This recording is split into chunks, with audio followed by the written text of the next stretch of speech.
அனைவருக்கும் வணக்கம். நான் உங்கள் விஜய். இன்னைக்கு நம்ம இந்த எபிசோடில் எதை பற்றி பார்க்க போகிறோம்னா, அட்டாமிக் ஹேபிட்ஸ் அந்த புக்குடைய ஃபர்ஸ்ட் பார்ட்டான the surprising power of atomic habits அதை பற்றி தான் பார்க்க போகிறோம். அதில் குறிப்பாக என்ன பார்க்க போகிறோன்னா, இந்த பிரிட்டிஷ் சைக்கிளிங் போர்ட் டீம் வந்து கடந்த 110 ஆண்டுகளாக டூர் டே ஃப்ரான்ஸ் அப்படிங்கிற ஒரு காம்படிஷனில் பார்ட்டிசிபேட் பண்ணிட்டு வராங்க. அவங்க இதுவரை வின் பண்ணதே கிடையாது. அந்த காம்படிஷன் கிட்டத்தட்ட 3000 கிலோமீட்டர் பயணிக்கக்கூடியது.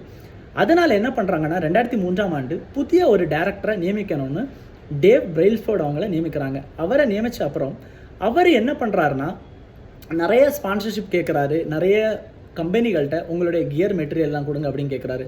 பட் நிறைய பேர் நிராகரிச்சிட்டாங்க. ஏன்னா அவங்க கியரெல்லாம் யூஸ் பண்ணி இவங்க காம்படிஷனில் தோற்று போயிட்டா அதுக்கப்புறம் அவங்களுக்கு மார்க்கெட்டில் வேல்யூ இருக்காது.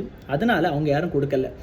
ஆனால் இவருக்கு ஒரு மோட்டோ இருக்குது, டைனி சேஞ்சஸ் ரிமார்க்கபிள் ரிசல்ட் அப்படின்னு ஒரு மோட்டோ வச்சுருக்காரு. அது மூலமாக என்ன பண்ணுறாருன்னா, இவருக்கு ஒரு மிகப்பெரிய ஒரு நம்பிக்கை இருக்குது. சின்ன சின்ன மாற்றங்கள் ஏற்படுத்தும் மூலமாக மிகப்பெரிய ஒரு வெற்றி அடையலாம்.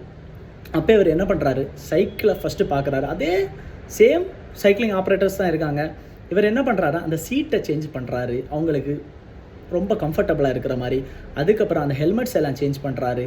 அப்புறம் அவங்களுடைய ஃபுட்டு சைக்கிள் சேஞ்ச் பண்ணுறாரு, ஸ்லீப்பிங் சைக்கிள் சேஞ்ச் பண்ணுறாரு.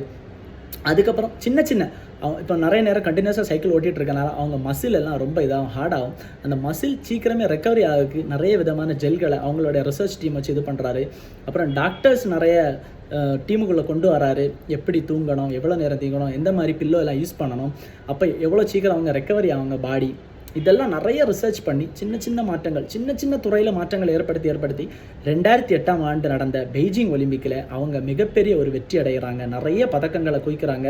கிட்டத்தட்ட 60% பதக்கங்களை அவங்க வின் பண்ணுறாங்க. English British cycling team board வந்து வின் பண்ணுறாங்க. சரியா, அதுதான் சொல்ல வரேன். அதுக்கப்புறம் இவங்க 2007 2017 வரை கிட்டத்தட்ட 178 ஒலிம்பிக் பதக்கங்களை வின் பண்ணியிருக்காங்க சைக்கிளிங்கில், பிரிட்டிஷ் சைக்கிளிங் டீம் போர்டு. இப்போ மிகப்பெரிய ஒரு வெற்றியை பெற்றிருக்காங்க. இப்போவும் அவர் தான் இருக்கார் அதில் டைரக்டராட்டு. அப்போது அதுக்கப்புறம் டூர் டே ஃப்ரான்ஸ் அவங்க வின் பண்ணதே இல்லை. கடைசியாக 110 வருஷங்களாக அவங்க வந்து 5 வாட்டி கண்டினியூஸாக வின் பண்ணிட்டு வராங்க. அப்போ பார்த்துக்கோங்க, சின்ன சின்ன மாற்றங்கள் தான் அவர் பண்ணியிருக்காரு அந்த டீமில்.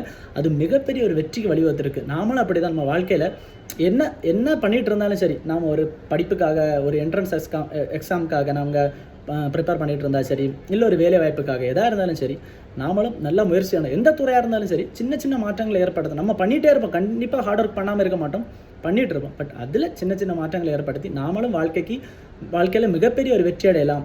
விராட் கோலி அவங்க கூட சொல்லியிருக்காங்க, சம்டைம்ஸ் 1% சான்ஸ் இருந்தால் கூட போதும், அது வந்து போதுமானது நம்ம வெற்றிக்கு.